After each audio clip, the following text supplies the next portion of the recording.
मोदी जी को बोलना चाह रहा हूँ, हर हर मोदी घर घर मोदी करने वाले हम लोग हैं। आपको घर बिठा देंगे। केवल एक छोटा सा विरोध किया था इसी महिपाल सिंह मकराना ने पूरे देश में एमपी चुनाव में 400 पार के नारे को 240 में सल्टा दिया था। तीसरी बार ये केंद्र में है फुल मेजोरिटी में, तो इसी ब्राह्मण बनिया कायस और राजपूत के कारण से है, जो डफली बजा बजा के जेएनयू में नारे लगा रहे हैं कई सालों से कि तिलक तराजू और तलवार उनके मारो जूते चार। ऐसे दूषित मानसिकता के विद्यार्थी ऑलरेडी कॉलेज में बैठे हुए हैं, यूनिवर्सिटी में बैठे हुए हैं, और आपको लगता है कि हम ऐसा अमिटमेंट बनाएंगे, ऐसे एक्ट बना के और उनको पावरफुल कर देंगे। दलित समुदाय के व्यक्ति को अगर गलत जाति सूचक शब्द कोई बोलता है, जेल की सलाखों के पीछे होना चाहिए, पर बिना कोई जांच के। कि इस तरीके के नियम सवर्णों के लिए काफी ज्यादा घातक है, काफी ज्यादा खतरनाक है। क्यों आपको ये लगता है? जनरल के लड़के के साथ क्या हो रहा है? पहले दिन से अपराधी घोषित किया। आपने मान ही लिया है कि हम अपराधी हैं, तो क्यों ना हमारे फिर पढ़ने के जो भी सेंटर हैं वो अलग कर दिए जाए, जो इससे ऐसी घपलती पैदा ना हो। आप लोगों ने तय कर रखा है कि शोषण केवल ये कर रहे हैं। महिपाल जी को ये भी लगता है कि इस नियम के बाद बहन बेटियों की इज्जत खतरे में, ऐसा क्यों? आपके यूजीसी एक्ट लगने के बाद पहला मुकदमा आ गया है। भारतीय जनता पार्टी का पार्षद है दिल्ली का, पूर्व पार्षद, उसकी बच्ची को प्रपोज किया किसी एससी के बच्चे ने, उसने मना कर दिया। बाकायदा और इसका यूजीसी का एक्ट लगाकर उस पे शिकायत दर्ज हुई है। 50,000 रुपए देके सेटलमेंट हुआ, अखबारों में छपा, आप देख लेना, पूछ लेना। मैं मेरे मन से नहीं बोल रहा हूँ। करणी सेना ये कहती है कि हम अपनी खुद की राजनीतिक पार्टी बनाएंगे या प्रत्यक्ष अप्रत्यक्ष तौर पे राजनीति में उतरेंगे। बनाएंगे और नो डाउट बनाएंगे। आपके चैनल के माध्यम से बोल रहा हूँ, राजस्थान की विधानसभा को घेरने का काम करेंगे। फिर भी अगर ये नहीं माने तो तीसरा बड़ा काम पूरे देश को बंद कराने का, पूरा भारत बंद का आह्वान करने वाले हैं, चाहे किसी भी स्तर पे जाना पड़े। नमस्कार, आप देख रहे हैं पंजाब केसरी राजस्थान और मैं हूं आपके साथ सौरभ दुबे। विश्वविद्यालय अनुदान आयोग यानी कि यूजीसी द्वारा जारी किए गए नए नियम को लेकर देशव्यापी विरोध चल रहा है और इसी सिलसिले में राजस्थान में भी प्रत्यक्ष अप्रत्यक्ष तौर पर इस पे सियासत गरमाई हुई है। हमारे बीच इस वक्त मौजूद है श्री राजपूत करणी सेना के राष्ट्रीय अध्यक्ष महिपाल जी। महिपाल जी, सबसे पहले बहुत बहुत स्वागत है। आप बड़ी संख्या में लगातार इसका प्रदर्शन कर रहे हैं, कड़े शब्दों में इसका विरोध कर रहे हैं, और न सिर्फ इतना बल्कि आपने कड़े शब्दों में इसकी चेतावनी भी जारी की है।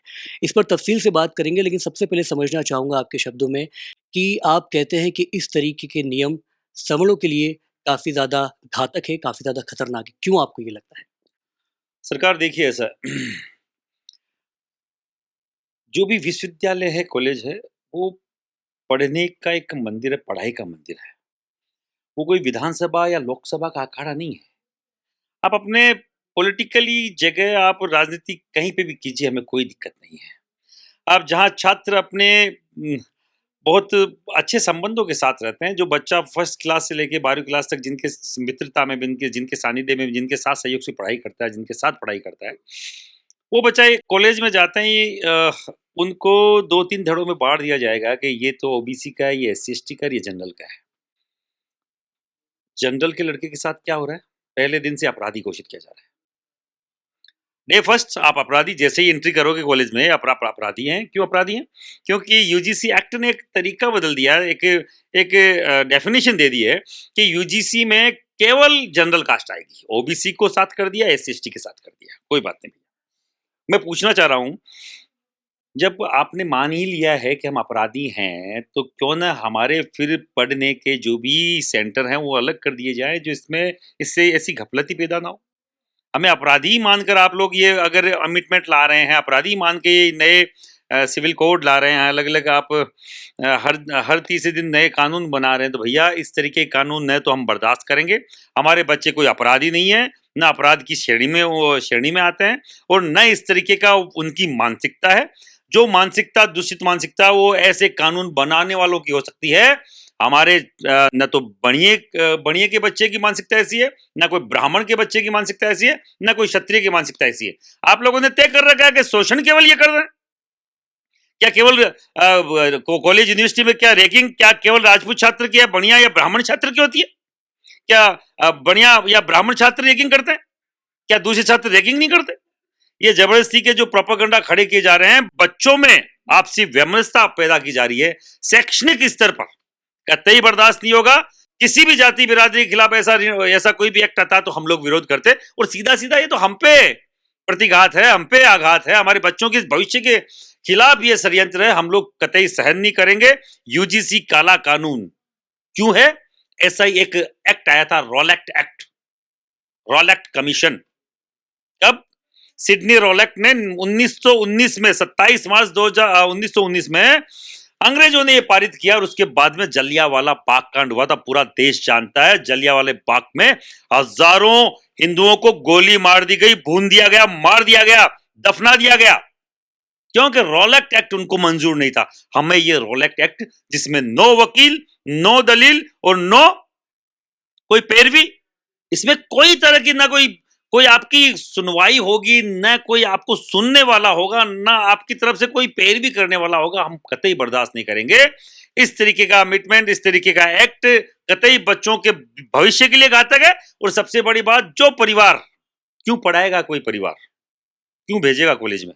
तो पक्का मालूम है, जो डफली बजा बजा के जेएनयू में नारे लगा रहे हैं कई सालों से कि तिलक तराजू और तलवार उनके मारो जूते चार, ऐसे दूषित मानसिकता के विद्यार्थी ऑलरेडी कॉलेज में बैठे हुए हैं, यूनिवर्सिटी में बैठे हुए हैं, और आपको लगता है कि हम ऐसा कमिटमेंट बनाएंगे, ऐसे एक्ट बना के और उनको पावरफुल कर देंगे? पहले दिन जाएंगे और पहले ही दिन हमारे बच्चों को फंसा के उनको अंदर करवा देंगे।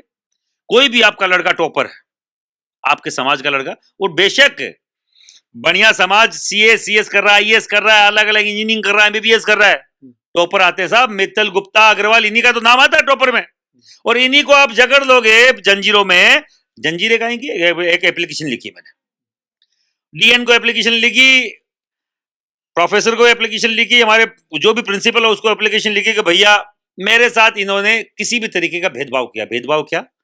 जाति के आधार पे हो सकता है, नाम के आधार पे हो सकता है, लिंग के आधार पे हो सकता है, क्षेत्र के आधार पे हो सकता है, भाषा के आधार पे हो सकता है, रंग के आधार पे हो सकता है। भैया मैं कैसे तय करूंगा किस किस क्या मैंने बोल दिया है, किस आधार को इनके खंडित कर दिया है जो उसने एप्लीकेशन लिख दी है? मेरा एक छोटा सवाल, कहीं आपको नहीं लगता है कि इस तरीके के अगर आप ऐसे प्रदर्शन करते हैं तो सामाजिक रूप से भी विभाजन अपने बनावट में आएगा?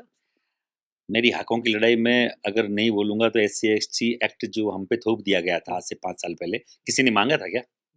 मैं आपके चैनल के माध्यम से बोल रहा हूँ, पंजाब केसरी के माध्यम से पूछना चाह रहा हूँ पूरे देश को, क्या ये किसी भी समुदाय के स्टूडेंट ने मांगा है क्या? एससी एसटी एक्ट ऑलरेडी चल रहा था, बाकायदा उसमें 2 स्वर्ण कास्ट के विटनेस, आई विटनेस होने चाहिए थे, और वो अगर प्रूव हो जाता तो अंदर जेल की सलाखों के पीछे होता कोई माइकल लालू। हम भी चाहते हैं ऐसा, कोई भी दलित व्यक्ति को, बच्चे को, युवा को, किसी भी समुदाय, दलित समुदाय के व्यक्ति को अगर गलत जाति सूचक शब्द कोई बोलता है, जेल की सलाखों के पीछे होना चाहिए। पर बिना कोई जांच के आपको जेल में डाल दिया जाएगा। अगर आप मुजरिम नहीं है तो भी जेल में डाल दिया जाएगा, अगर आप अपराधी नहीं है तो भी जेल में डाल दिया जाएगा। कोई सुनवाई नहीं है जब तक आप खुद पाक साफ होके बाहर नहीं आ जाते। लोगों ने अभी 20 साल की जेल काटी बेचारे एक मिश्रा जी ने, और क्या आज उसका इंटरव्यू में पढ़ रहा था, केवल क्या लिखा हुआ था कि तू पंडित है, मैं तेरे को जेल भेजूंगा एससी में। 20 साल बाद में बरी होके आया, उनके 20 साल कौन लौटाएगा? उसकी मां मर गई, दोनों भाई मर गए, उसका बाप मर गया, घर में रोने पूछने पहचानने वाला कोई नहीं बचा। 1 साल के बच्चे पर, आपको बताऊं अभी का है, पहली क्लास के बच्चे पर एससी एसटी का मुकदमा दर्ज होता है, गिरफ्तारी के वारंट निकल जाते हैं, छेड़छाड़ का मुकदमा दर्ज होता है, तो गिरफ्तारी वारंट निकलना है। आपके यूजीसी एक्ट लगने के बाद पहला मुकदमा आ गया है।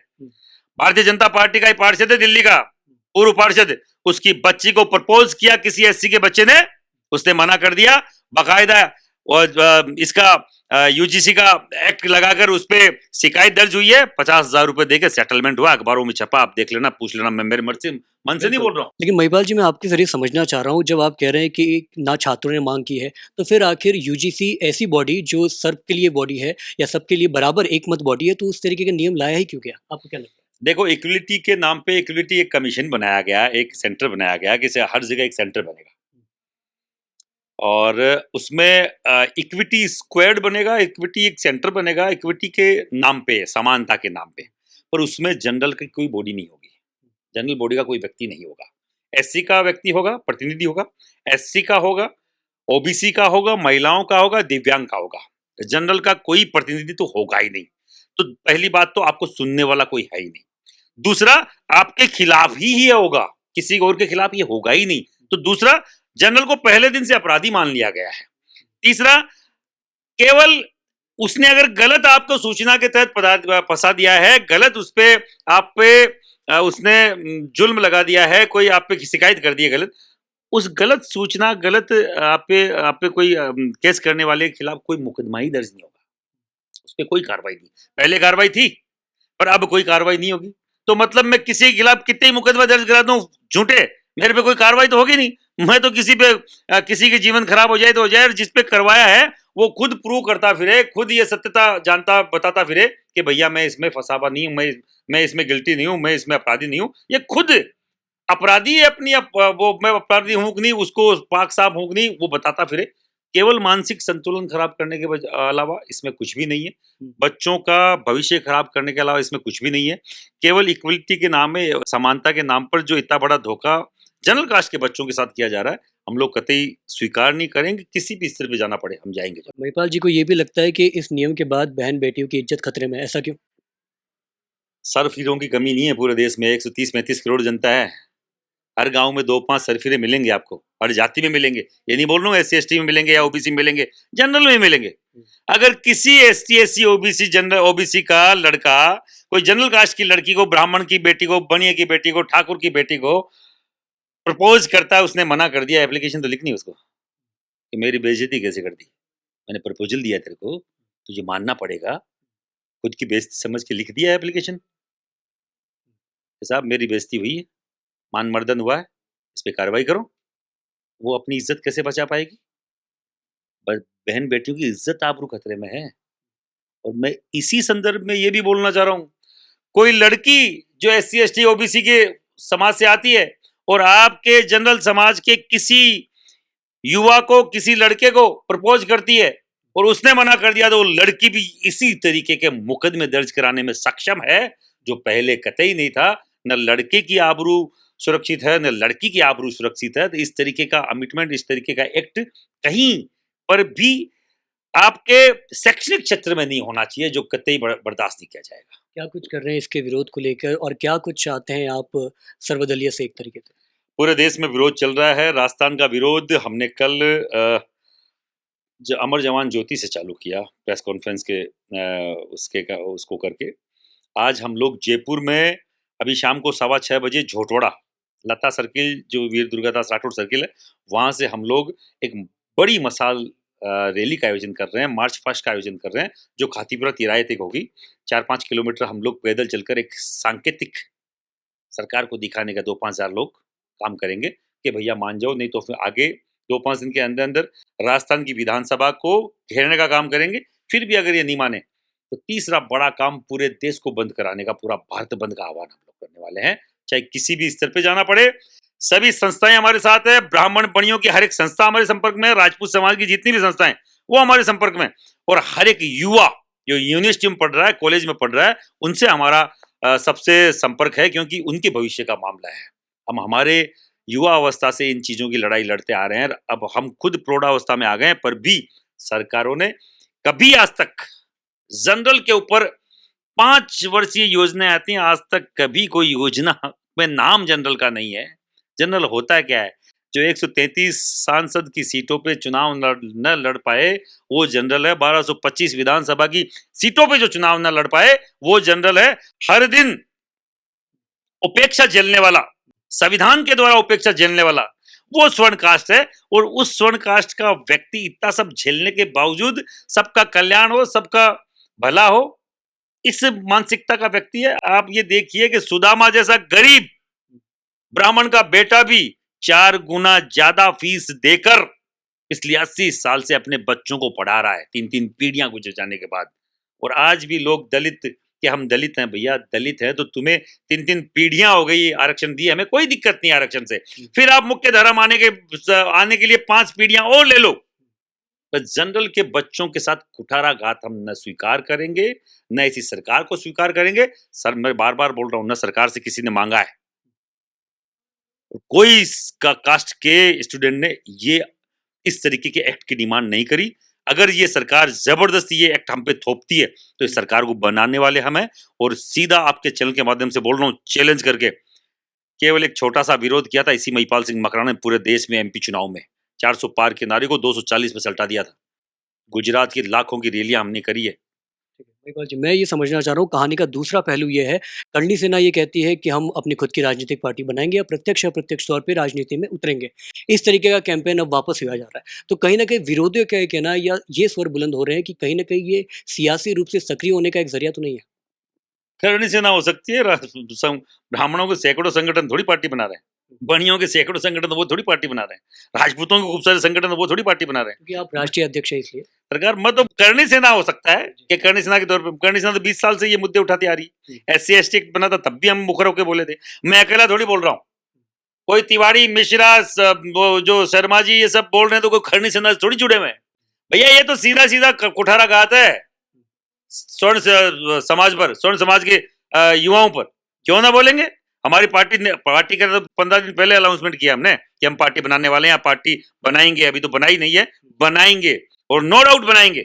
आपके चैनल के माध्यम से बोल रहा हूं, हमें अगर विधानसभा लोकसभा में जाना पड़े जाएंगे।